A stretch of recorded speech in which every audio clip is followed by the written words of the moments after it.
Sub class 4 is bailable ಅಂದ್ರೆ 4 ವರ್ಷದ ಇದೆ. ಆದ್ರೆ ಇದು ಪೊಲಿಟಿಕಲ್ ಪ್ರೆಷರ್ ಕೆಳಗೆ ಅವ್ರು ಮಾಡಿದ್ರು. ಸುದ್ದಿ ಸರ್, ನಮಗೆ FIR ಅವ್ರು ತೋರ್ಸಾಕ್ತಾ ಇರಲಿಲ್ಲ ಪೊಲೀಸ್. ಆದ್ರೆ ಒಂದ್ ತಾಸೀಗ ನಾವು ಪೊಲೀಸ್ ಸ್ಟೇಷನ್ ಮುಂದೆ ಇದ್ದೇವೆ, ಗೇಟ್ ದಿಂದ ಬಿಡ್ತಾ ಇಲ್ಲ ಒಟ್ಟ.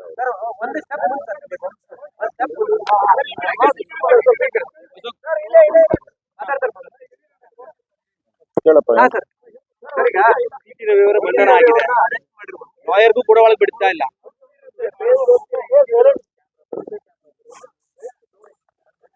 ಬಂಧನ ಮಾಡಿರುವಂತದ್ದು ಕಾನೂನು ರೀತಿಯಾಗಿ ಒಳ್ಳೇದಲ್ಲ.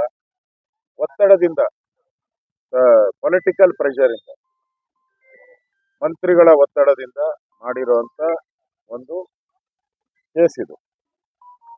ಎಲ್ಲರಿಗೂ, ಸಾರ್ವಜನಿಕರು ಗೊತ್ತಿದೆ, ಎಲ್ಲರಿಗೂ ಗೊತ್ತಿದೆ. ಇದು ವಿಧಾನ ಪರಿಷತ್ ಒಳಗಡೆ ನಡೆದಿರೋದು. ಈಗಾಗಲೇ ಪರಿಷತ್ತಿನ ಸಭಾಪತಿಗಳು ಈ ಕಂಪ್ಲೇಂಟ್ ಅನ್ನ ತೆಗೆದುಕೊಂಡು ಇದಕ್ಕೆ ಯಾವುದೇ ದಾಖಲೆಗಳು ಇಲ್ಲದೆ ಇರೋದ್ರಿಂದ ನಾನು ಇದನ್ನ ರದ್ದು ಮಾಡಿದ್ದೀನಿ ಅನ್ನೋ ಒಂದು ಆದೇಶನ ಹೊರಡಿಸಿದ್ದಾರೆ. ಅದಾದ್ಮೇಲೆ ಇವರು ಹೊರಗಡೆ ಬಂದು ಕಂಪ್ಲೇಂಟ್ ಅನ್ನ ಕೊಟ್ಟಿದ್ದಾರೆ. ಹಾಕಿರೋ ಸೆಕ್ಷನ್ ಕೂಡ ವಿತಿನ್ 3 years ಒಳಗಡೆ ಬರುವಂತದ್ದು, ಅಂದ್ರೆ ಬೇಲ್ ಆಗುವ. ಇಲ್ಲಿ ಸದನದಲ್ಲಿ ಒಳಗಡೆ ನಡೆದಿರೋದು ಹೇಗೆ ಅದು ಸೆಕ್ಷುವಲ್ ಹರಾಸ್ಮೆಂಟ್ ಕೇಸ್ ಕೊಟ್ಟಿದ್ದಾರೆ. 75 and 73 section 79 79 75 ಇವೆರಡೂ ಕೂಡ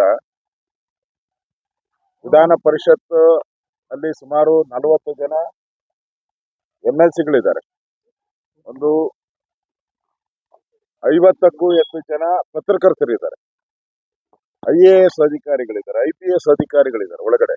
ಇಷ್ಟು ಜನಗಳ ಮುಂದೆ ಈ ಒಂದು ಕೇಸನ್ನ ಕೊಟ್ಟಿದ್ದಾರೆ ಅಂತ ಹೇಳಿದ್ರೆ ಇದು ಕಾಂಗ್ರೆಸ್ಸಿನ ಚಿತಾವಣಿ ಅಷ್ಟೇ. CT ರವಿ ಅವರಿಗೆ ಬೆದರಿಕೆ ಹಾಕ್ಬೇಕು, ಅವರ ಬಾಯಿ ಮುಚ್ಚಿಸ್ಬೇಕು ಅಂತ ಮಾಡಿರುವಂಥದ್ದು. ಆತರ ಆಗಿದ್ರೆ ಅವ್ರು ಅಲ್ಲೇ ಸ್ಪೀಕರ್ಗೆ ಕಂಪ್ಲೇಂಟ್ ಕೊಟ್ಟು ಅಲ್ಲೇ ಅದಕ್ಕೆ ಅವ್ರ ಮೇಲೆ ಕ್ರಮ ತೆಗೆದುಕೊಳ್ಬೋದಾಯ್ತು, ಅವ್ರನ್ನ ಸಸ್ಪೆಂಡ್ ಮಾಡ್ಬೋದಾಯ್ತು. ಅವ್ರನ್ನ ವಜಾ ಮಾಡೋ ಅಧಿಕಾರನೂ ಸ್ಪೀಕರ್ ಸಭಾಪತಿಗಳಿಗಿದೆ. ಅದನ್ನ ಬಿಟ್ಬಿಟ್ಟು ಈಗ ಯಾರಿಗೂ ಕೇಳ್ದಂಗೆ ಅಲ್ಲೇ ಈಗ ಬೆಳಗಾವಿಯಲ್ಲೇ ಮಾಡ್ಬೋದಾಯ್ತಲ್ಲ, ಅರೆಸ್ಟ್ ಮಾಡಿ ಅಲ್ಲೇ ಇಷ್ಟು ದೂರ ಯಾಕೆ ಕರ್ಕೊಂಡ್ಬಂದ್ರಿಗೂ. ಅಂದ್ರೆ ರಾಜಕೀಯ ಒತ್ತಡದಿಂದ ಮಾಡಿದ್ದಾರೆ. ನಾನು ಕೂಡ ಇಲ್ಲಿ ಬಂದಿದ್ದೀನಿ. ಇಷ್ಟೊತ್ತು ಲಾಯರ್ನು ಏನೋ ಬಿಡಲ್ಲ ಅಂತ ಇದ್ರು, ನಾನು ಕರ್ಕೊಂಡು ಹೋಗ್ತೀನಿ ನೋಡೋಣ. ಇದು ದ್ವೇಷದ ರಾಜಕಾರಣ ಬಿಟ್ರೆ ಏನು ಅಲ್ಲ. ಈ ದ್ವೇಷದ ರಾಜಕಾರಣಕ್ಕೆ ಬಿಜೆಪಿ ನಾವು ಹೋರಾಟ ಮಾಡ್ತೀರಿ. ಇದರ ವಿರುದ್ಧವಾಗಿ ರಾಜ್ಯಾದ್ಯಂತ ಹೋರಾಟ ಮಾಡ್ತೀರಿ. ವಿಧಾನಸಭೆ ಒಳಗಡೆ, ವಿಧಾನ ಪರಿಷತ್ ಒಳಗಡೆ ನಡೆದಿರೋದು ಅಲ್ಲೇ ತೀರ್ಮಾನ ಆಗ್ಬೇಕು. ಇದು ಕಾನೂನು. ಆ ದೃಷ್ಟಿಯಿಂದ ಅಂತ ದೊಡ್ಡ ಏನೋ ಅನಾಹುತ ಆಗಿದ್ರೆ ಅದಕ್ಕೆ ದಾಖಲೆಗಳು ಇರಬೇಕು. ಆ ಥರದ ದಾಖಲೆಗಳು ಏನೂ ಇಲ್ಲ.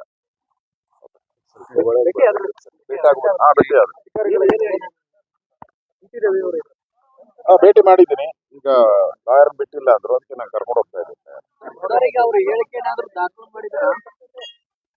ಗೊತ್ತಿಲ್ಲ ಇನ್ನ, ನಾನು ಒಳಗಡೆ ಎಂಟ್ರಿ ಆದೆ, ನೋಡಕ್ ಕೊಡ್ತಾ ಇಲ್ರಿ, ಅದಕ್ಕೆ ನಾನು ಲಾಯರ್ ಕರ್ಕೊಂಡು ಹೋಗ್ತಾ ಇದ್ದೀನಿ.